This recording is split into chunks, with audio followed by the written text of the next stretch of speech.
Welcome everyone back to the Athlete Maestro podcast. And as I was telling my guest just before he came on, that he's what you would call, which word can I use? I'm still looking for the word, even though I'm a lawyer, right? That should come easy to me, so to speak. But he's right at the epicenter of two worlds. So the world of an athlete, the world of a coach, and he's a master at both, quote and unquote. Thank you so much for joining me, Seth. Thank you for having me. I'm looking forward to the conversation. Yeah, so traditionally, I would have asked you, about your story and what has led you here. But just like I alluded to, you being at the epicenter of both worlds, that story in and of itself, can take us about 2 to 3 hours because it's so rich in terms of all the things that you have done, because it's so remarkable. But what I want us to do, Seth, with this conversation is I want us to break it into two, right? So the athlete part of things, and also to talk about the coach part of things. So I feel like, and of course, I want you to expand on this as well, that every athlete needs a mentor, right? There are people who have done it before you. There are people you can learn from. There are people who can guide you along the journey. So if you feel like, I want to walk the path myself, you might be taking a longer route. So I want to talk about that athlete's perspective. Then, of course, you're going to give us your coaching perspective, tell us about your philosophy, and things like that. Okay. Perfect. Fantastic. I agree. Yeah, let's start off, Seth, with your mantra, which is unlimit your potential. And I assume, just assuming, you can expand for me here, that comes from the fact that a lot of people limit their potential or they don't know what their potential is. Can you talk to me about that mantra, how you came about it, what led to it?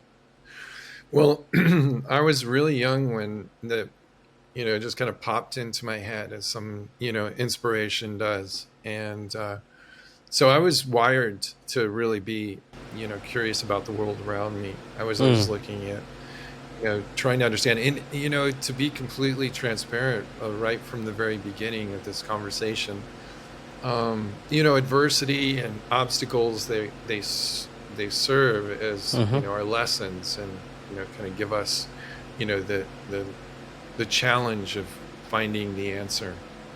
So my mom was manic depressed my whole life, right? Wow. So I had a mother that really struggled with life, and so as a son, you're trying to, you look up to your parents. You always want to help your parents. Yeah. So I was very curious because I was very driven, from a very young age. I want to go, do this. I want to do that. I want to tackle the world.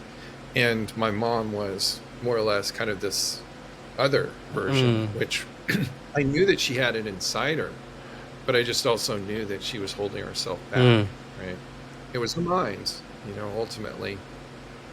And so Unlimit Your Potential, I believe, was just born out of this idea of, well, what if people could just go and do things? What if they didn't have to, know what's good, what's bad, or what's the limitations? What if they just did, something? What if we just tried to learn as quickly as we could, rather than, assigning grades to it? Now, I understand there's a purpose to structure, but my idea was always about unlimiting and just kind of taking off the brakes, so to speak, and just running and going and doing. And so that's what I was, I was allowed to do that myself. My parents never got in the way.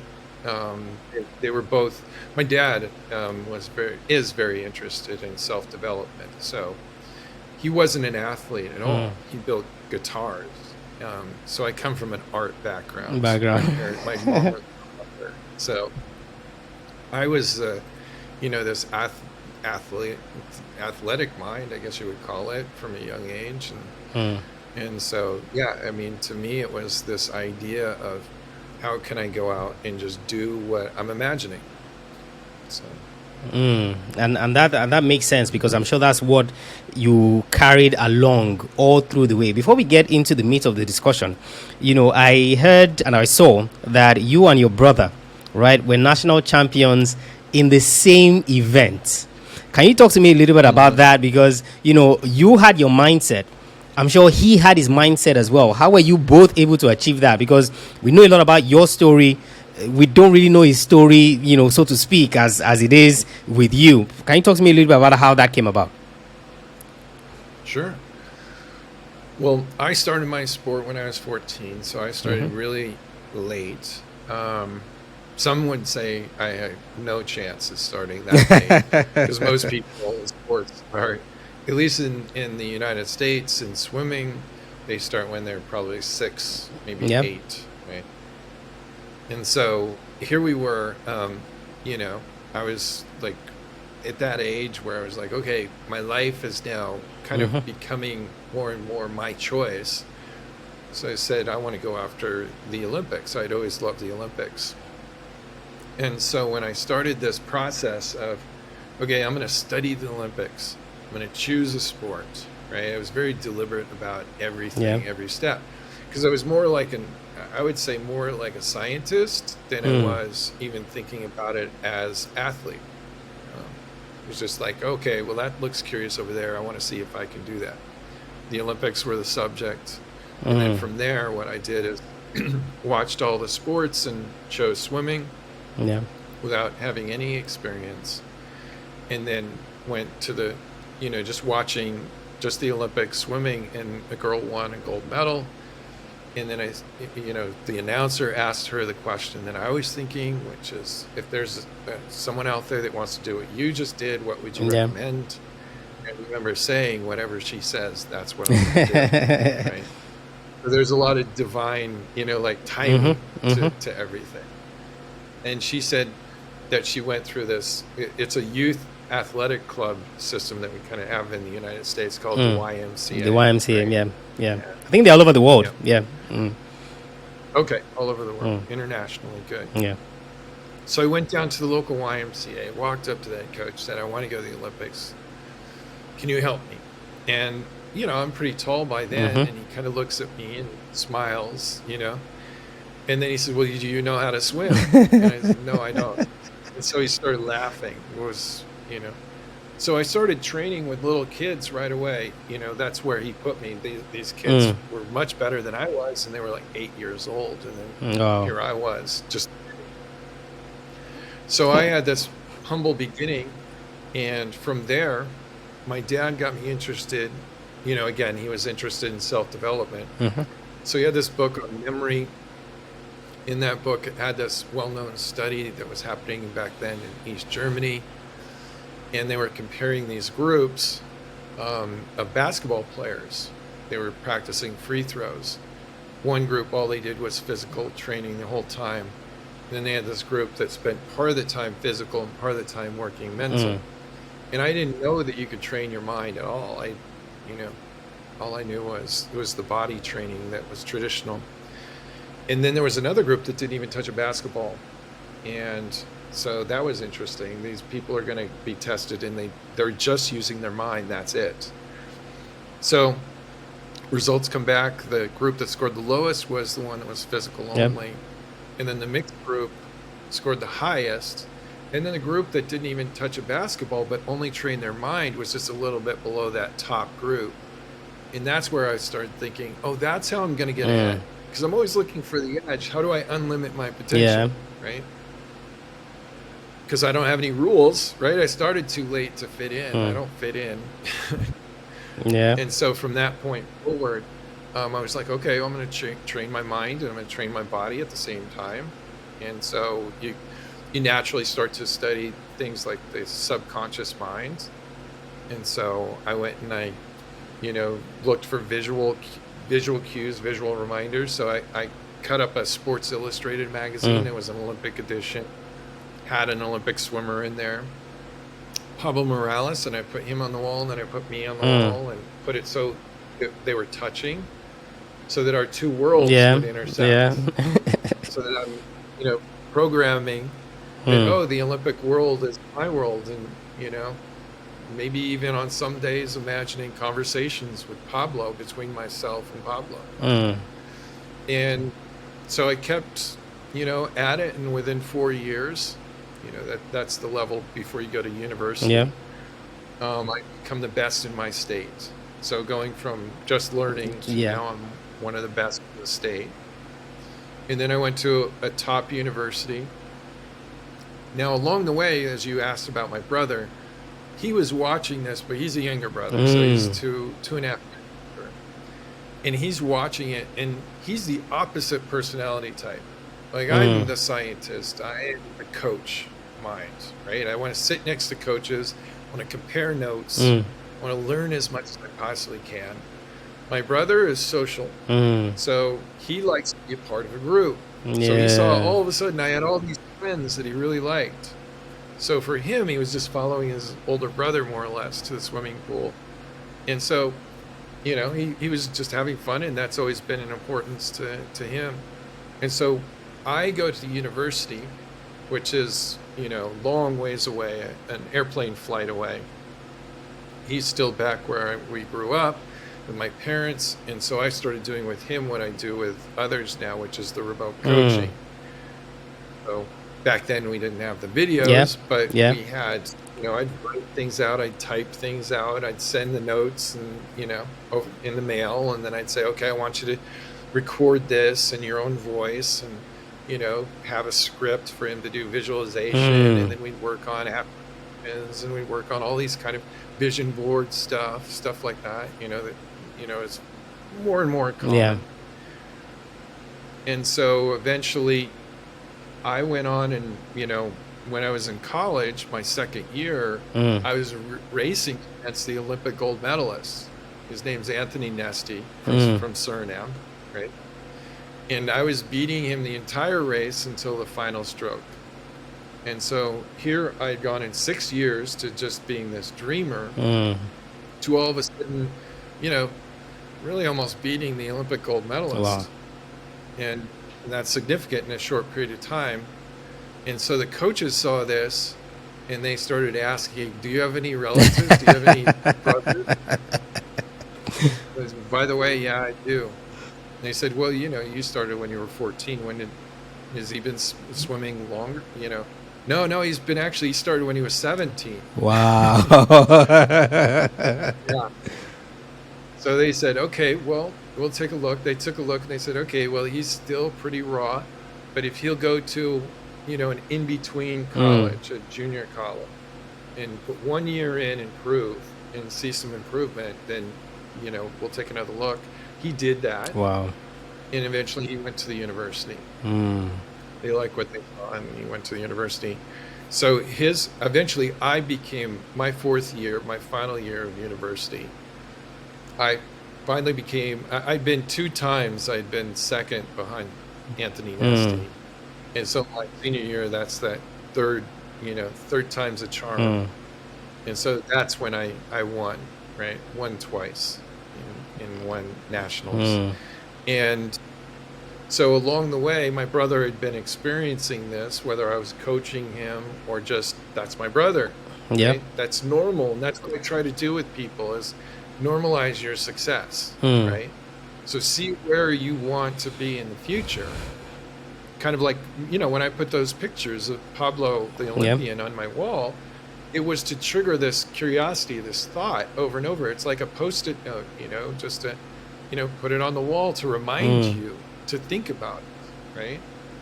And so my brother was experiencing that firsthand because he knew me, he grew up with me, and all of a sudden I see my brother doing these things.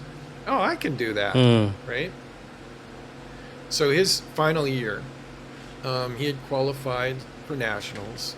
He gets into the final heat. He's what we call the dark horse. He's on the outside because they circle seats, so they put him over on the far side. No one expected him to do well. There were Olympians in there. There were national champions in there. It was the fastest heat ever assembled. And then my brother, we call him Marty Moose, over in the end. But we kept it really simple with him because so much can happen when you unlimit your mind. You start to unlimit your potential. So with him, it was very simple. He's a lot less technical, as I said. So with him, it was, your brother did this, you can do it. Knowing that a younger brother, all they really want to do is beat their older brother, right? That's how simple it is for him. It's like, well, Seth did this, I can do it. Watch me. So he dives in the water and he takes the lead by a lot, half a body length, the entire race, and beats the fastest field ever assembled, and he becomes a national champion. Whoa. And so we become the first brothers to ever win the same national title in the same event in the history of swimming. Whoa, that's Completely a opposite. completely remarkable story. Wow, because I thought your story was fascinating, right? Hearing your brother's story now, it makes it even all the more special in the sense that so Seth and his brother have like amazing stories.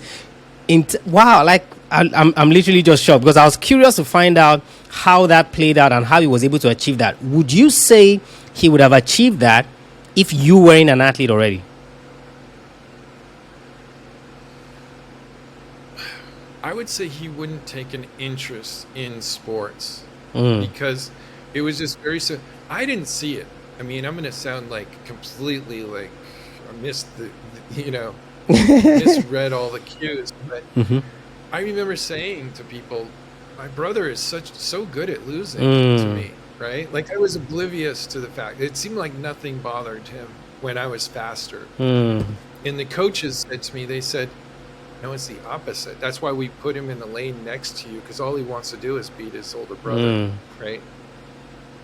So when he actually won, it was televised, international TV. It was a big deal. And so it was the biggest upset of the meet. Wow. And they went, they got down to the edge of the swimming pool and said, wow, this is the biggest upset of the meet. Martin Pepper, this must be the greatest moment of your life, right? Mm. As you would assume. Yeah. If it was me, yes. But you assume that with my brother. And my parents had always told us to be sincere, be yourself, So he's going to give an honest answer. And he thinks to himself and he goes, no. And he swims away. Because it wasn't his biggest moment. He actually fired see the transition of being the performance coach, whether it's athletes, coaches, or now I work with business and then arts. My brother's biggest dream for him, because he's an outdoors person, he got his doctorate in geology, so he's Dr. Pepper, right? Dr. Pepper. And so his love was to be on TV. He wanted to have his own show on the Discovery Channel, right? I'm telling you all these details for a reason. Yeah. Because we did the same process, working with the subconscious mind, speaking things into existence, all those pieces that we hear about, and said, well, it worked in swimming, so why couldn't it work? And so what we did is we treated the video more like a moving vision board, if you will. So we would film these little featurettes as if they were already on the Discovery Channel, and we'd put the logos on, the video, so that they could see as the end result, the same way we had worked with putting pictures of our heroes on the wall. And within a few years, the Discovery Channel, true story, Discovery Channel producer came and contacted us, and my brother got his own series on the Discovery Channel. So Whoa. this went across the board, right? Whoa. So basically what you're saying, or what I'm getting you say, is that these principles are applicable whether you're an athlete, whether you're chasing a particular dream to achieve this other thing that is completely unrelated to sports. Because basically what you just told me was that he applied the principles that you teach to sports, got him a national championship, applied the same principles to pursuit of his personal ambitions, which was get on the Discovery Channel, and was able to achieve that as well. Yes. Wow, perfect, Yes. perfect. And of course, that leads me to that coaching side. I wanted to start with the athlete side, but because we've started with this, I think I'll just roll with it. Let's just run with it. Speaking about this subconscious mind, right? Why is it that athletes? Because from hearing this story now, I can imagine an athlete who is listening to us and would assume that it is extremely easy. While tap into the subconscious mind, unlimit your potential. Why is it difficult for athletes to grasp this? And for the athlete who is struggling to, what are some of the things they can do to combat that? Great question. There's always a balance to life, right? There's the ebb and the flow. There's the contrast. So there's the polarity. In order to know hot, we need to know cold, right? So with extreme performance, I would say any performance, but high level elite Mm-hmm. performance, high demand, you have to feel this pain. It's almost like, Mm. self-tortured in a way, right? You have to put yourself out there. You have to care deeply, right? And you can't not Mm. care. It's just, that's not part of the equation. Well, what happens along the way is when we care and we don't go about it in a way where we manage our expectations and we focus on the things that we can actually control, we set high expectations, and then we don't have a process to navigate negative feedback. Mm. And then we take that negative feedback, which is just feedback, it's just Yep. data, and we personalize it. We say, oh, I'm just not good at this, Mm. right? And we're really tough. So what I'm trying to do with a lot of people, which is the simple version, is helping people to get out of their own way, Yep. right? Is that I'm trying to, first of all, establish the purpose of pain. Mm. The pain is actually our guide, right? I like to call it GPS, right? Mm. Either good pain system or guidance pain system, Yep. right? Either work. So you want to feel that pain because that pain is actually teaching you things. Mm.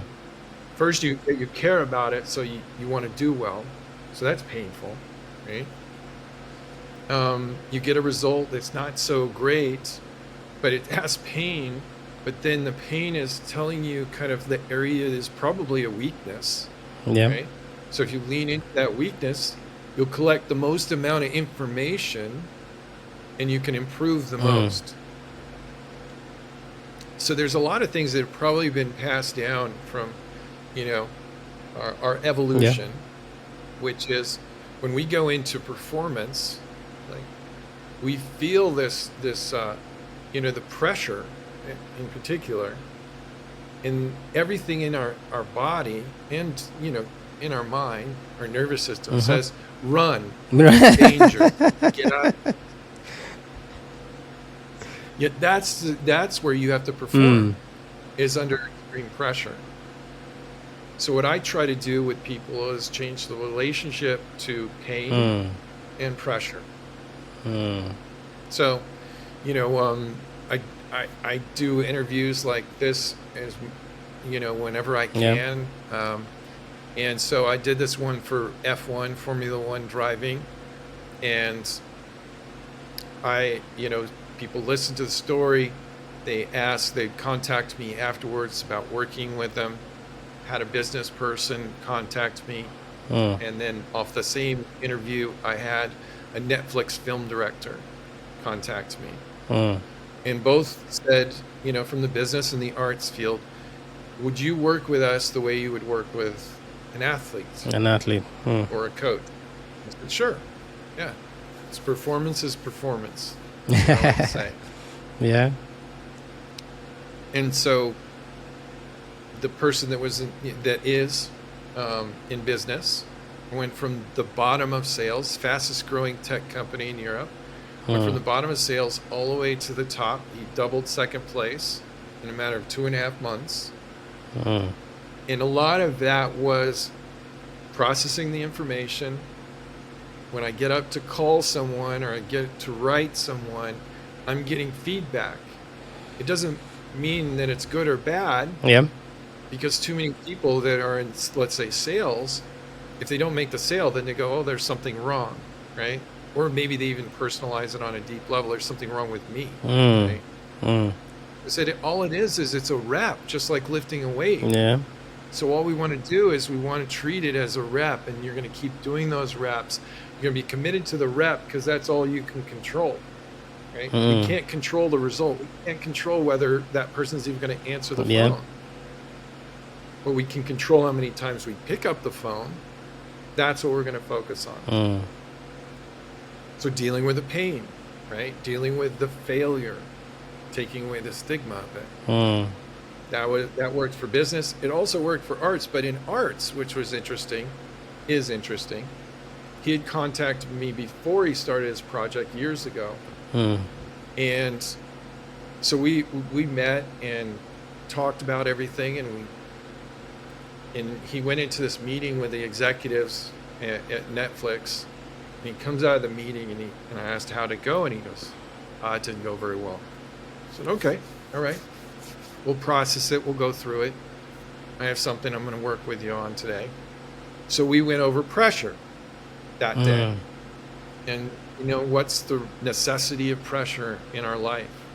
Yeah. Anything that we want to do in life, right, that has an opportunity, has something at stake. You're going to go talk to that person over there.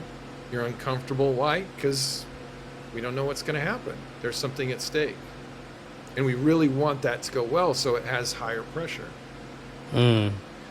So I showed him that we actually have to lean into pressure. Pressure is your friend. Pressure is where the opportunity is, right? Because everything in your body is saying, run, run, run, run, run. Get away. That's the lion, right? Again, that evolutionary sort of survival. Yeah. So no, you have to be in that building. You don't want to be the one running out of that building, because your opportunity is in that building. So he's like, oh, I love it. So he goes back in, has another meeting with the executives, and he comes out with this big smile, and wonderful.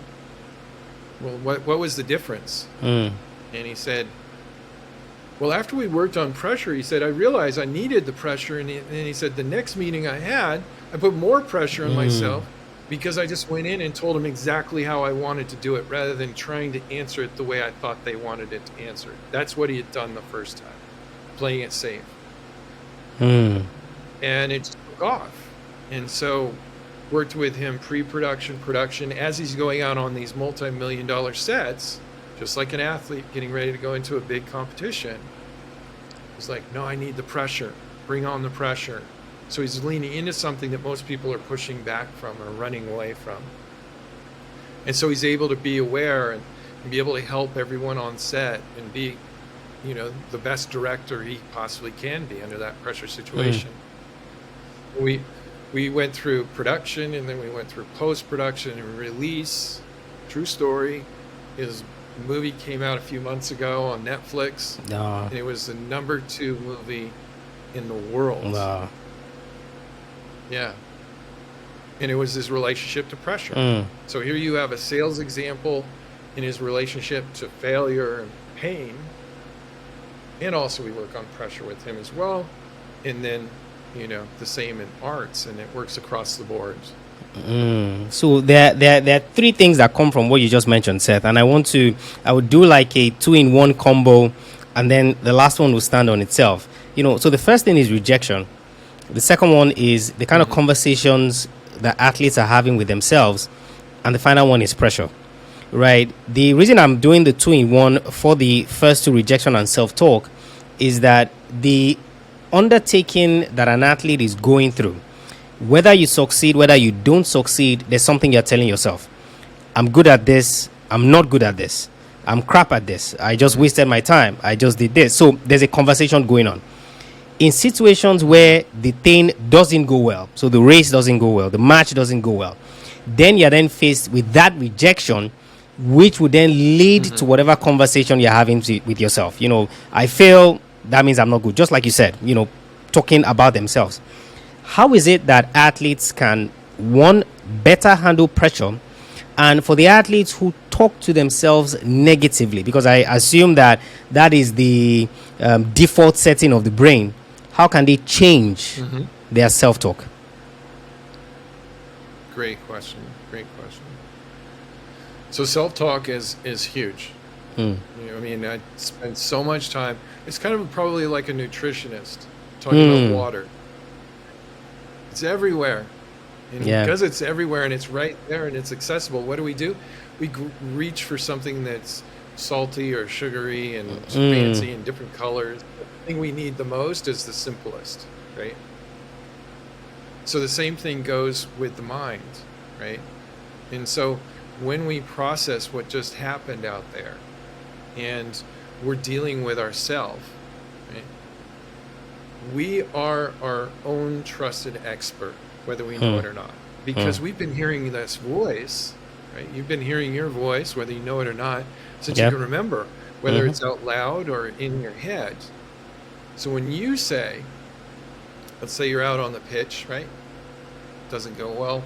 One shot. Let's just do one kick, and you go, oh, I suck. You're the expert in your world. So imagine the influence that you have on everything inside you going, well, they don't know the difference, right? So in our world, you're it. And so we must suck. That's how powerful it is, right?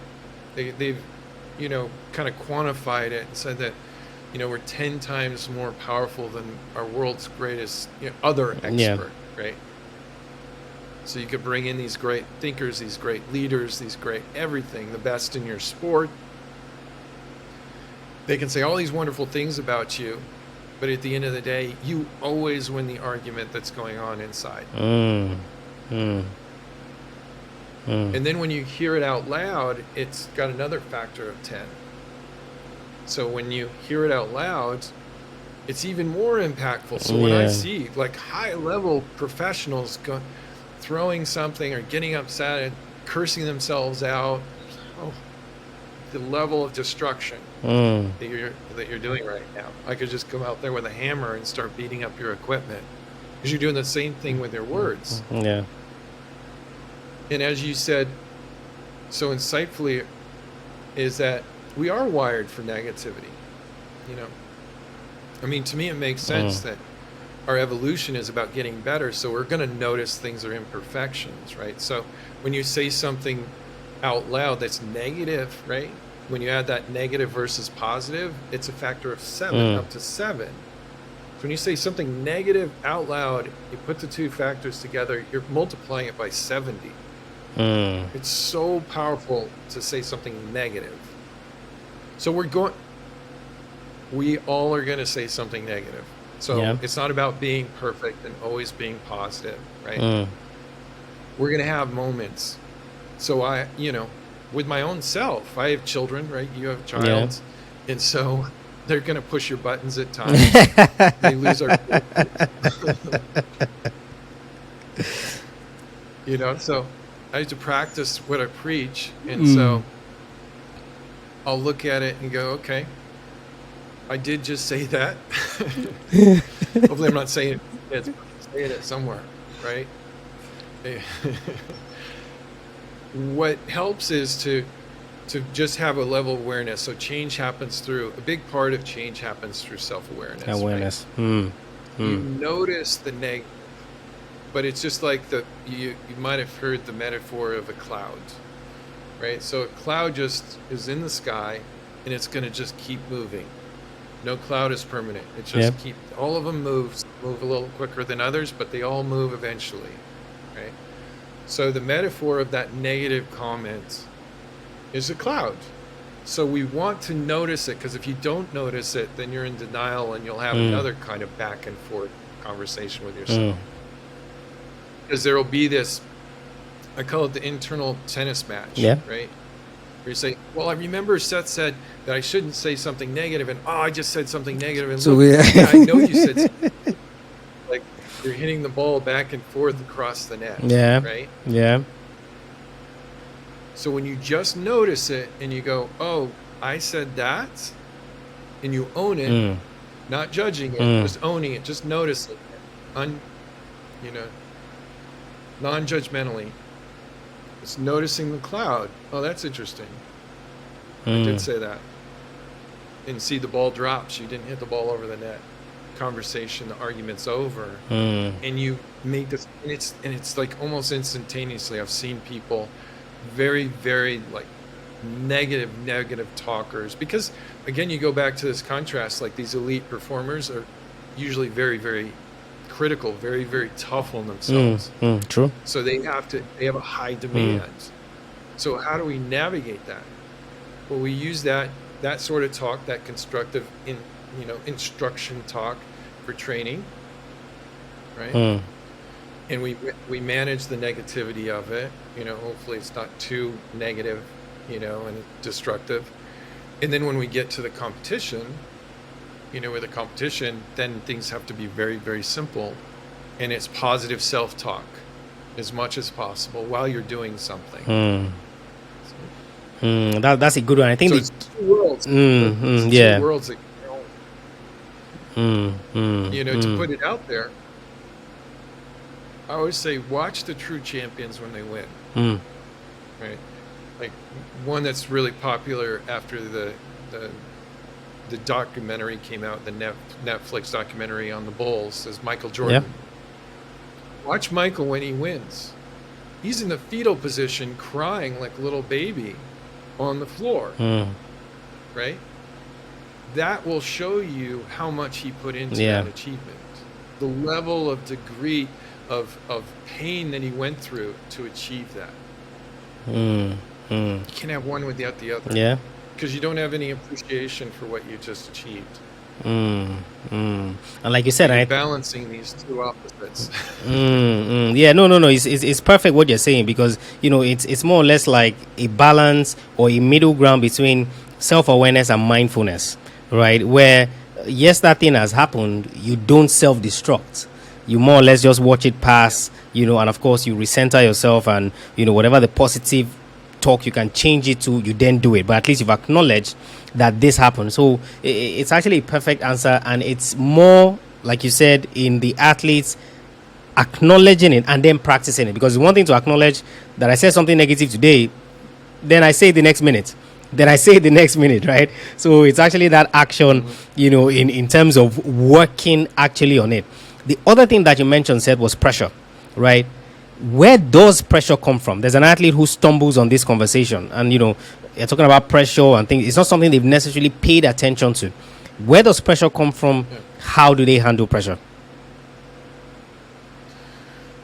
Well, I like to use metaphors because our minds are, whether it was through evolution, we were standing around a fire telling what just happened during the day, right? So that we can learn as a tribe, as a group. So I try to use metaphors and stories because our minds are wired for those. So the metaphor I like to use is surfing a wave. Right?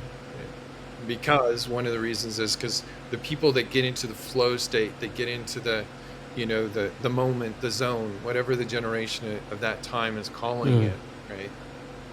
That's your optimal performance. Yeah. When you kind of lose yourself in the moment. So every sport kind of has a different way of, I went unconscious. I blacked out. All these things they're best when it's just like time stands still. Yeah. Those moments. We've all had those kind of moments from time to time. An athlete's trying to get there. A performer is trying to get there more often and for longer periods. So how do you get there? Well, you got to get in. The people that get there probably the most consistent. It sounds like I have not done it, but I've heard about it. Are the big wave surfers. Right. Now, there's a reason to that. It makes perfect sense to me. Is that there's a few elements. Yeah. So they're really good at surfing. That's important. Right. They also, every wave is unpredictable. So if you can predict the future, it's not going to it's not going to be that exciting. Right. And then third element is pressure. Now, it's really practical with a big wave surfer because they could actually die if they crash. Yeah. And then if I'm working with another athlete, like let's say a football player, on the pitch, it's like, well, I know my life's not at risk like that big wave surfer, right? No, but you can care about your performance with the same level that surfer has of I might die. Right? So you create the feeling. Yeah. Through your depth of caring, and that's why you go back to Michael Jordan crying like he's doing. He cares more than anything about what he's doing. So he's surfing that wave every single day, right? Because he just cares on a degree that a lot of people can't relate to. But elite performers can. Well, it doesn't matter what walk of life it is, a business CEO or entrepreneur, directors, producers, artists, sculptors, they can know exactly where that feeling comes from, that level of sincerity that comes from. Yeah. But that's where pressure comes from, is you're just caring deeply, as if your life depends on it. On it. That's it. That's a good illustration, and I think it's one that certainly I haven't heard before. Because usually, when you ask people about pressure, they're usually talking about expectations that others put on you. But that's a nice metaphor to use in terms of breaking it down from that perspective. That hey, you can care about it so much that it becomes a pressure. That it becomes pressure. How do athletes prevent that from backfiring? Because yes, it's one thing to cook the meal, right? It's another thing to know when the meal has cooled down that you can get it off your gas cooker or whatever it is you're using to cook it, that it doesn't burn your hand. So for the athlete who is saying, okay, I've heard Seth now talk about how you should care about it so deeply, they then go about caring so deeply that they are not now able to handle it. So how do athletes, find that balance so that it doesn't kind of backfire? Yes, right. Okay, so you go back to the wave. Okay, the surfer knows how to surf the wave. Otherwise, they shouldn't be out there. Yeah. So that's the level of control. We have to be able to handle the task that's asked, right? Ultimately. When we get a lot of expectations, we start overwhelming ourselves. That's a different kind of pressure. Positive pressure is, I have to pay attention because my life's on the line. Overwhelm is, I have to be perfect. Yeah, that's where you're headed into that's where you're losing control, because no one ultimately, we know deep in our heart and our soul that we don't have control over the outcome. So we're kind of almost lying to ourselves that we need to be well, we can't be perfect. Yeah. Your best game of your life is going to have imperfections, right?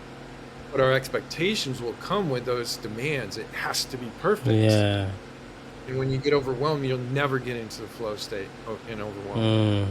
You start to shut down. Now you really start to go into survival mode. Now, and I hear people describe it. I listen for it. I'm starting to feel numb. I'm starting to lose my focus. Those are kind of the areas where you start to go, okay, we're no longer surfing this wave. This wave is basically going to, pummel us if we don't start to feel like we can actually surf it. And then how do we get back? We can actually surf it. We start letting go of the outcome, dissolving all of the expectations, right? And we can get back into that wave. But again, these are all balances, because that's like saying, okay, well, all I want to do is surf the wave. If I just surf waves, then that's, but also goes back to, this is not an expectation. This is a vision or a dream for your goals. Because I believe that goals are important because they motivate you. They help you to make sacrifices, right? So again, that wave has to be big enough to capture your attention. And so you're usually going to want to surf a bigger and bigger wave, generally speaking. And that's where your goals come in. But expectations is, oh, I need my goals to happen. And that's trying to control something that's uncontrollable. You almost kind of deserve to have a life lesson of the wave crashing over the top of you.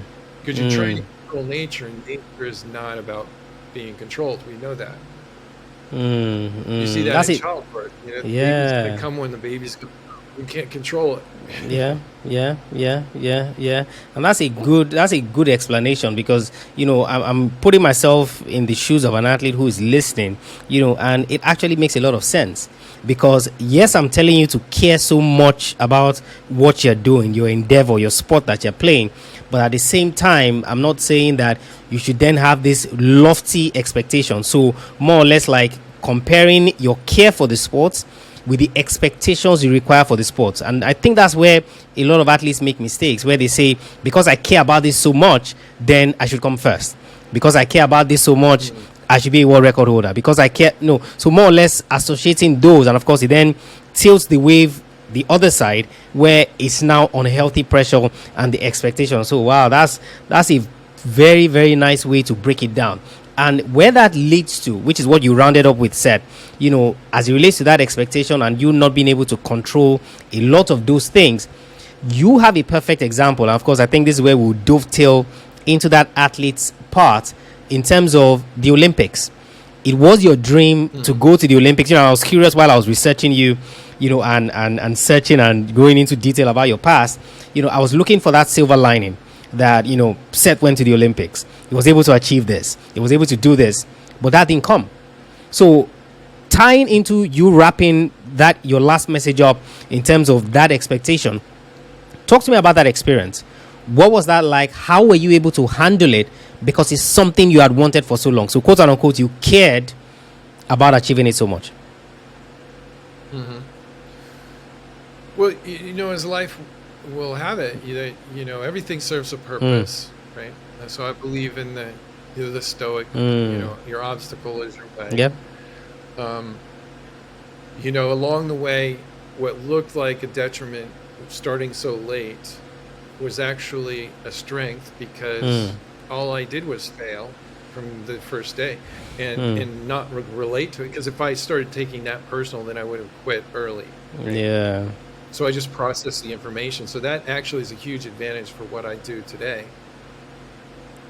And then also a huge advantage by not getting the ultimate goal, because I literally did everything else but go to the Olympics. Every national champion, Pan-Pacific gold medalist. These are the other international meets. They're in between the Olympics every 4 years.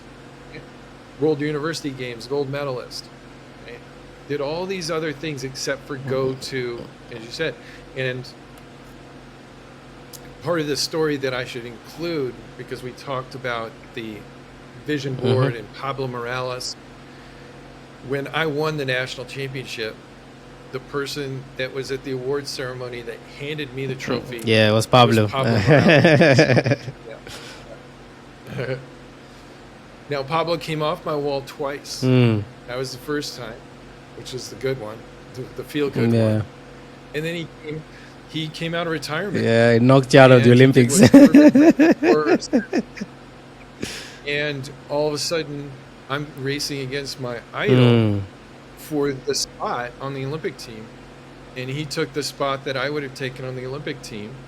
And I was an alternate for the Olympics. And I missed it by 0.2, which is a couple of inches, I've been told. And so he went on and won the gold medal. He was the story of that Olympics. And then 4 years later, got even closer, right? I was fourth in the world at the time with the time that I went, but I was the fourth fastest American. So if I would have swam for any other country, I not only would have gone to the Olympics, but I would have been a medal hopeful.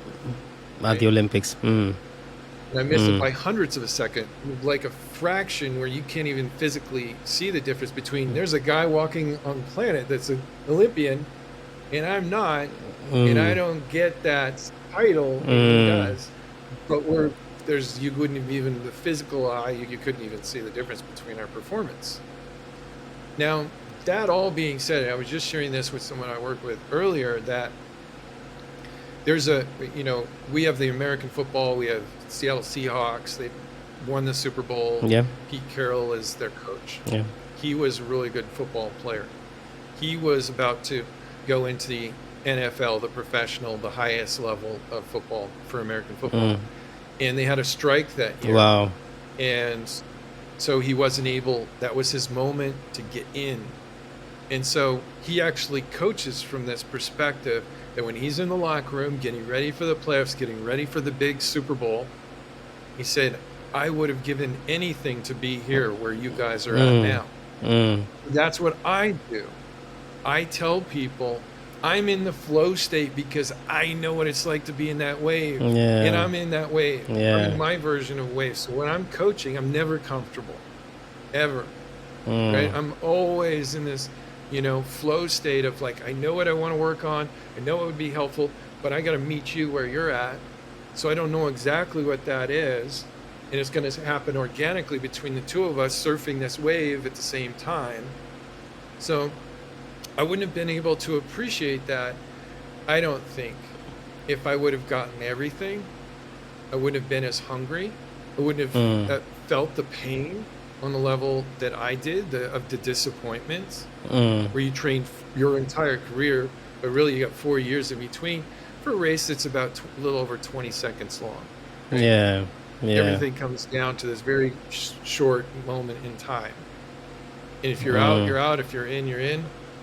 And I was just slightly out. And so I can coach from that perspective as well, to be able to say, you know what, it's worth the risk. Mm. It's worth it. Because I changed, it's my character. It's who I am, right? You don't get the golden ring, but you know you could have gotten the golden ring. You know, there's something to it there's, you know, a humility to it that you learn. And that's what I've helped people, these top professionals, whether it's athletes, coaches, business, or in arts. And when they win, because they win, their version of winning, and I say, what does it feel like? I'll always ask them right there, right? And it's always the same answer. Yeah. The variation of the same answer, which is, I want to go do it again. Yeah. See? It's not fulfilling. Winning is not fulfilling. It's worth it because it gives us, you know, a kind of like it gives us a trajectory. It gives us a timeline so we can measure things and we can go towards something, right? And make all these sacrifices. But the journey along the way, which we all experience, not just the winner. Right? Yeah. We all experience, depending on how sincere we are with our efforts. That's the reward. So that's when I bring them back into the moment of now. This is it. We're feeling our bliss right now, surfing the wave that we're at right now. And the wins will come, but we're not going to focus on winning. We're going to focus on the process. That way, when you do win, you are doing a lifestyle of winning, so it'll happen over and over. It won't just happen as one achievement. That's a good one. And, you know, it kind of relates to my story as well, which was one of the things that I also saw, which was a connecting point. So I wanted to be a professional soccer player. So you guys call it soccer, we call it football, you know, and the agreement I had with my parents was, hey, go to school. When you're done with school, you can do anything it is that you want to do, you know. And I went and picked the hardest course I could pick, which was law. So I read law, and just before I was about to graduate, right, I tore my ACL in my knee, you know. And I told myself, I was like, I couldn't have torn my ACL at any other point, right? Why did it have to be just when I was graduating, when I was going to get the opportunity to then pursue this? And of course, at the time in Nigeria, we didn't have ACL reconstruction surgery doctors, so doctors who could perform that surgery at the time, because at that point, you still had to open the entire knee. You know, they hadn't started this arthroscopic thing. So I had to wait months to travel abroad, get surgery. You know, it muddled up the whole process. And I've gotten that question as well, Seth, that, you know, you worked your entire life for this. This was something you wanted since you were 5 and all of that. How do you feel not achieving it? You know, and the answer you gave is something that I mentioned as well. I did everything in my power, right? The parts that were outside my control, which I couldn't control, I don't fuss over it. I don't sit down and cry and say, oh, this didn't go my way and all of that. It would have been different if I tried to cheat the grind. But I didn't. I gave it everything. I was unlucky that I got injured at the time that I did. I was also unlucky that there were no doctors that could fix my knee right away. All of those were outside my control. So it kind of connects to what you're saying. And of course, the athletes who are listening as well, they need to fully understand that. Am I correct? 100%. 100%. You know, we probably wouldn't be talking if everything, you know, professional, all that. I mean, everything serves a purpose. I always like to say that everything serves a purpose. And, you know, it just takes some distance from it. You'll look in the rearview mirror and go, well, if this wouldn't have happened, then this wouldn't have happened. And I like the way this is now, right? So it's important just to have some level of acceptance, because, you know, go back to winning isn't fulfilling, right? So it shows that even if you won 10 times, even if you went to the professional, like, let's say you went to the Premier League, right? And you were on the ultimate team and you won the ultimate prize or the ultimate trophy, but you didn't enjoy it. It wasn't, you know, your calling, you know, and you were kind of forced to do it because you'd always been a football player, right? And your identity was completely wrapped up in being a football player rather than a human being, right? There's plenty of people that achieve the ultimate, but then when they're done, they have no idea who they are as a person. Yeah. So what looked like maybe a curse at the moment, it was actually a blessing because it forced you to go right away and figure out, who am I beyond this, right? I'm not just a football player. I'm more than that, right? I'm a human being, and human beings fail. We need to fail, right? When we're learning how to walk, average toddler falls 69 times every single day. Yeah. We need to fail. So you get more in touch with who you are as a human being going through that experience. And what's interesting is we do want to care, right? To surf that wave and have that pressure. But at the same time, if our identity is completely wrapped up in that activity, right? I would say to a football player, right? You have to choose to play football. Yeah. You're not a football player, right? What is that? Is that, your identity is completely just what happens when the game ends, right? Then you cease to exist. Yeah. Yeah. Yeah. And once you have this, because a lot of times when I start with people from that highest level all the way through, a lot of it starts with, okay, something goes wrong, and then it just starts to spiral. And then I get into the internal conversation of, oh, here we go again, or something like that, right? Immediately, what's wrong? There's no balance.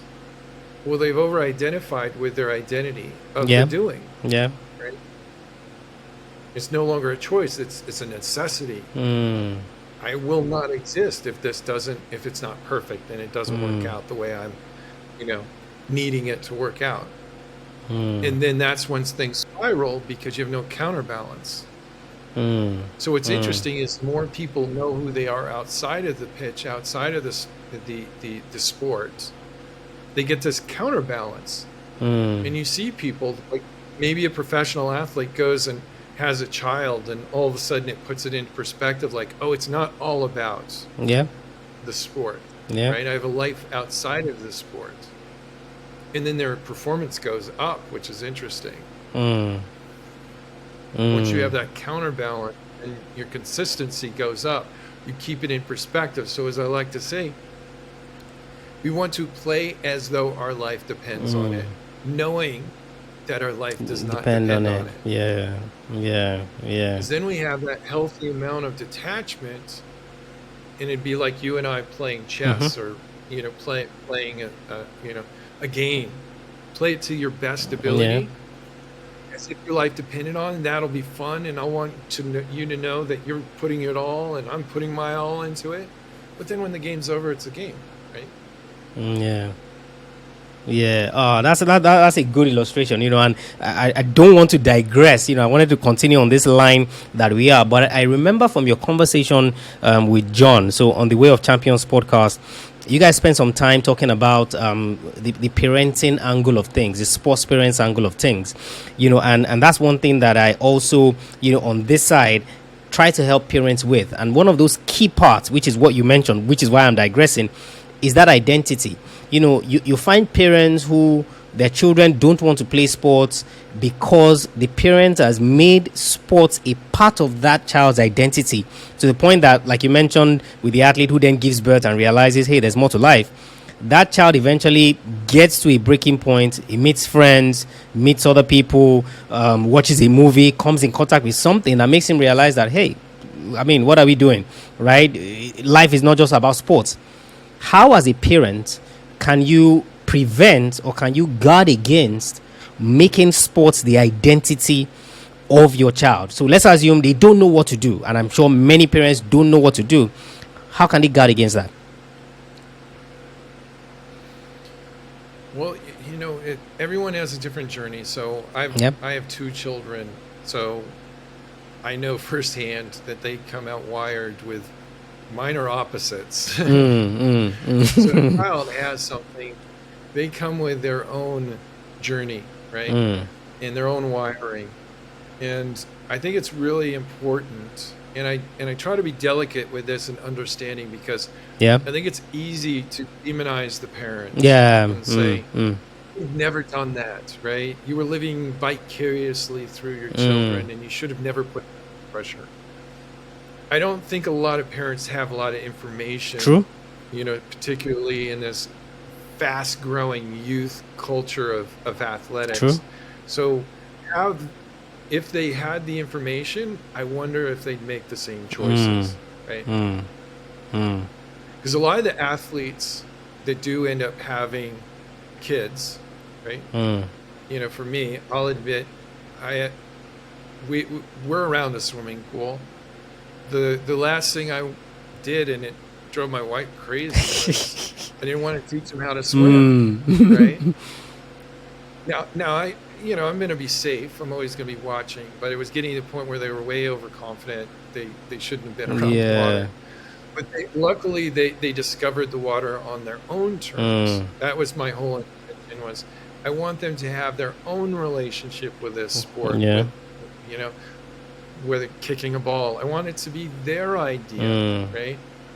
Because if you go back to Michael Jordan or you go back to the GOATs, the level of sacrifice that you have to go through is literally self-torture. You can't get that from another person. There is no amount of pressure you can put on a child to get that level of sacrifice. You have to be just born that way. You can be pretty good, but if you want to be, really good. I mean, for me, my whole, I told you earlier, my parents were artists. And so where did I come from? Why did I even think about sports? They didn't know anything about it. So my dad, true story, I went to him and I said, okay, I got this idea. I want to go to the Olympics. I'm going to go to swimming. And he says, oh, that's okay. That sounds fine. But you got to pay for it. And you got to get yourself there. Right? Because he saw it as a hobby. He didn't know any different. And so that's exactly what I went into, was like, okay, well, that's fine. And I'm okay with that. And so I rode my bike 10 miles, I don't know the kilometer international version. Maybe that's right around 5, I'm guessing. 10 miles, right? Or no, you would be double, but a long ways. Just to get there. On my bike. And, that ended up being something that, again, was the obstacle, which was just getting to work out was a long journey. And then when I got there, I didn't waste those workouts because I had to sacrifice so much just to get there. And then I had to pay for it, right? And then when I got to university, we do in swimming, we do, these kicking sets, where you just use this float, the flotation, the kickboard, you just use your legs. Well, no one could kick as long or as fast or as hard as I could.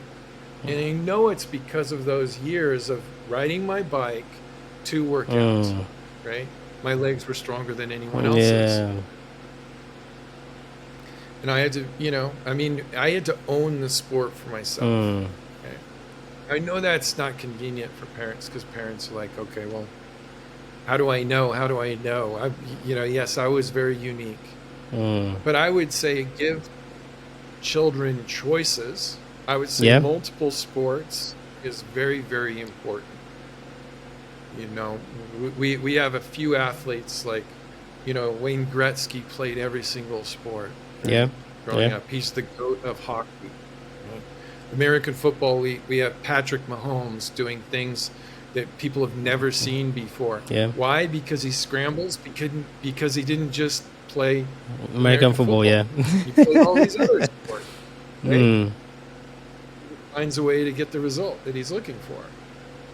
So, and it gives him changes, and also there's less stress on the body. We see these overuse injuries from younger and younger people, and I think the only way that that someone ultimately is going to make those sacrifices is if it's their idea.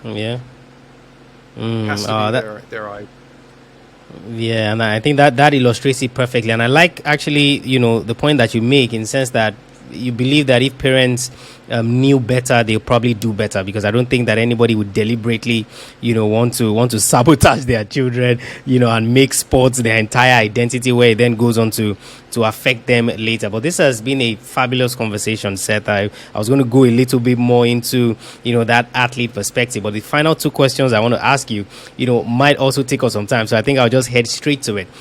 Now the reason I named the podcast Athlete Man Show was because I wanted to help athletes master their craft. Like you talked about with the parents, the athletes, at least on this side, didn't really have the information they needed. Like you said, you stumbled on books that your dad had and you knew about the mental game. So that's why I started the podcast, to create that educational content, helps athletes master their crafts of being athletes, the mental aspect, the physical aspect, the business aspects of sports. What, in your estimation, does it mean to be a master of your craft? Yeah, that's good questions. I go back to a very simple idea that it's a principle that I try and not only coach by, but also live by, which is your thoughts become your words, become your actions. Right? So if you notice, when I told my story, I told parts of the story that were important for you to know ultimately, which is, I saw clearly in my mind what I wanted to do. I want to go to the Olympics. I spoke clearly once I got clear on it between my ears, right? And then I could go speak that truth to strangers, coaches. And even though he laughed, he was okay with it because I was clear. So what I try to do with people is to get them to understand that these are life skills. This isn't just about performance in one area of your life. This is everything. This is a human experience. What's your relationship to pain? What's your relationship to pressure? Failure. Your thoughts become your words, become your actions, so that you can actually, because I'll work with an athlete younger, and then we'll work on them going to the university maybe, and then them going into the pros maybe. In every step of the way, there's always going to be transition points where you have to go speak your truth to the next team, to the next level.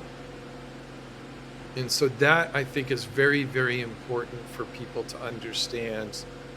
Do you know who you are? Like, that's really an important, valuable thing for you to understand, that there is only one you in the world. And that is like your superpower, your authenticity. When you go and talk to someone, you have to know that you're special, that there's something different about you. And then when you talk to someone, you have to know there's something special and different about them. And most likely they want to talk from their needs. So you accept that. I'm going to get to understand the uniqueness of this person and their needs, and then I'm going to show them with my thoughts and my words that we need to come together, because we can do what they want to do as one. So life skill, your thoughts become your words, become your actions.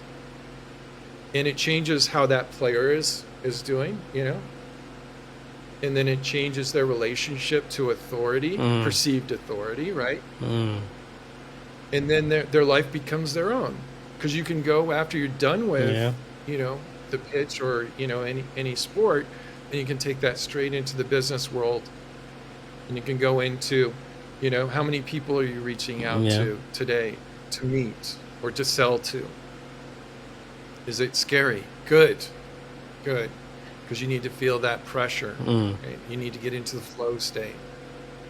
You need to get into the zone and not internalize the results. They're just feedback. And then the sky's the limit. I mean, can you imagine? You just keep showing up every day, just processing the information. That's why I say people call me a swimmer, but I feel like that was just a focus. You could turn that towards, football. You could turn it towards baseball. You could turn it towards business. You could turn it towards art. Just how you navigating the world is really what we're working on. That's a what would I call it now? That's a professor's answer. so to speak, in terms of what it means to be a master of your craft, because you're going to have to listen to it again, and literally put it together that, oh, this is what Seth means. And of course, that's what happens when you're an expert and when you're so good, at what you do. Ordinary people would have said, master of your craft means you're good at what you do. I will come. We'll probably have just gone home, right? But great answer, Seth. Final question. We've spoken for over an hour, right? And we talked about so many things. I'm so happy that we were able to cover a lot, even though we didn't cover everything that we're supposed to cover, right? And of all the things that we talked about, there's an athlete who has listened to the entire conversation and they're confused, right? I need one thing that I can start to get a step closer to my goals, right? It doesn't have to get me to the goal. I'm not saying I have to be an Olympic champion next week. I have to be a world champion. No. But of all the things you have talked about, what's one thing you recommend that I start today that just gets me that step closer? It doesn't have to get me there, just a step closer. What would you say that one thing is, Seth?